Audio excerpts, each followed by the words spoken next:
Hey everyone, welcome back to Movieman, where we dive deep into the most disturbing, mind-bending, and thought-provoking movies ever made. Today, we're talking about one of Lars von Trier's most controversial films, The House That Jack Built.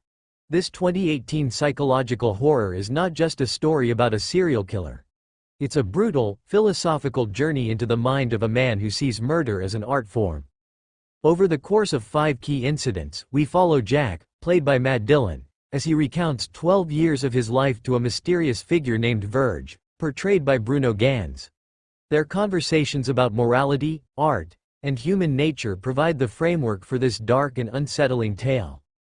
Oh, and did I mention it ends with a literal descent into hell? So buckle up because this is one story you won't forget anytime soon. Before we dive into the specific incidents, let's set the stage. Jack is a deeply disturbed individual, a serial killer who meticulously documents his murders as if they were works of art. From the very beginning, it's clear that this isn't a typical slasher film. Through his conversations with Verge, we see Jack as an unreliable narrator, obsessed with justifying his crimes by framing them as part of his artistic vision. Verge serves as a guide, challenging Jack's beliefs and forcing him to confront his delusions. As we move through the story, their philosophical debates intertwine with Jack's recollections, revealing the twisted logic behind his actions. Now, let's jump into the 5 incidents that define Jack's descent into madness. Our journey begins on a desolate road where Jack encounters a stranded woman, played by Uma Thurman. Her car jack is broken, and she convinces Jack to give her a ride. What starts as an awkward conversation quickly becomes unsettling.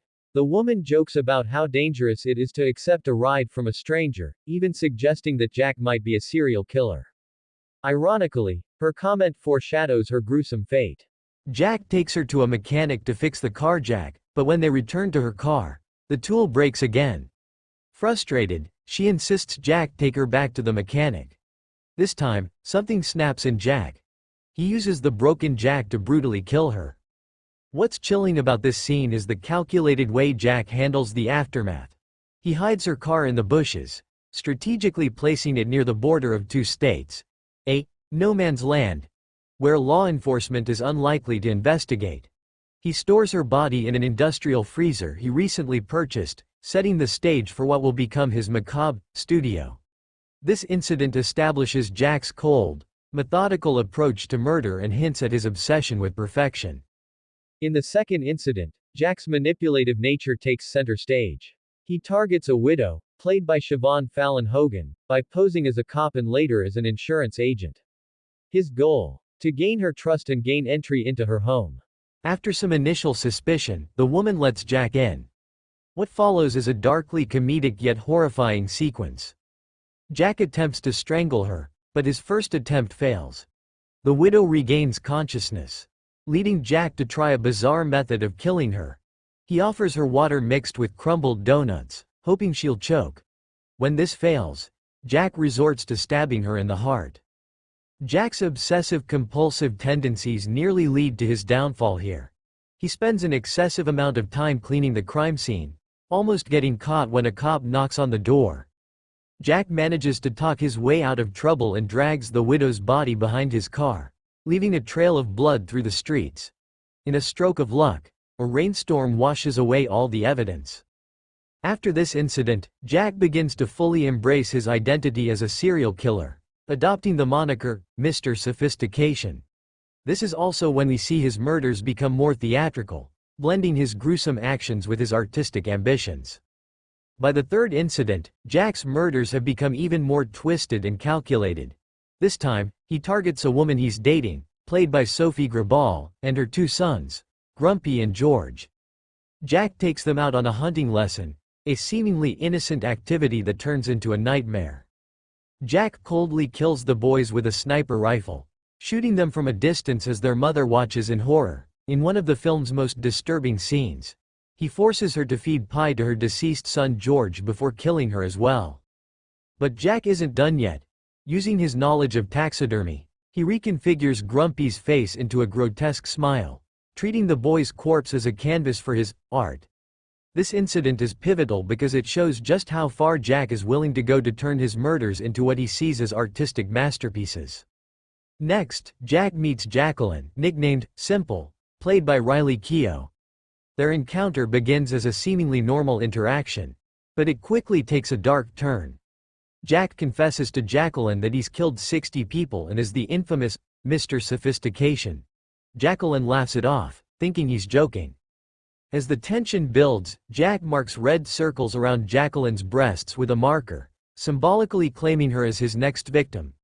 Jacqueline eventually tries to escape and even attempts to tell a cop about Jack, but the officer dismisses her as drunk. In the end, Jacqueline's attempts to save herself fail. Jack murders her and cuts off her breasts in a gruesome act of violence. In one of the film's most shocking moments, he pins one of her breasts to the cop's car and turns the other into a wallet. This incident exemplifies Jack's complete descent into depravity and his growing confidence in his own invincibility. The fifth and final incident is a culmination of Jack's madness. He captures 6 people and ties them to a makeshift post, lining their heads up in a row. His goal is to kill all 6 with a single bullet, a feat he believes will be his ultimate masterpiece. However, Jack realizes he needs a full metal jacket bullet to achieve this. Jack's search for the bullet leads him to a man named SP, played by David Bailey. SP initially tries to apprehend Jack but is ultimately outwitted and killed.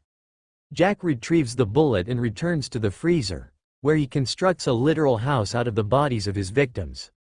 While inside this grotesque structure, Jack discovers a hidden door leading to a mysterious hole. This is where he meets Verge in person for the first time. In the final moments, Verge leads Jack through the hole, guiding him into hell. This sequence, heavily inspired by Dante's Inferno, is a surreal and symbolic exploration of Jack's fate. At the bottom of hell, they encounter a broken bridge over a vast abyss. Verge explains that the door on the other side leads to heaven, but warns Jack against attempting to cross. Defiant to the end, Jack ignores Verge's advice and tries to climb around the cliff to reach the other side. Predictably, he fails, falling into the fiery depths below.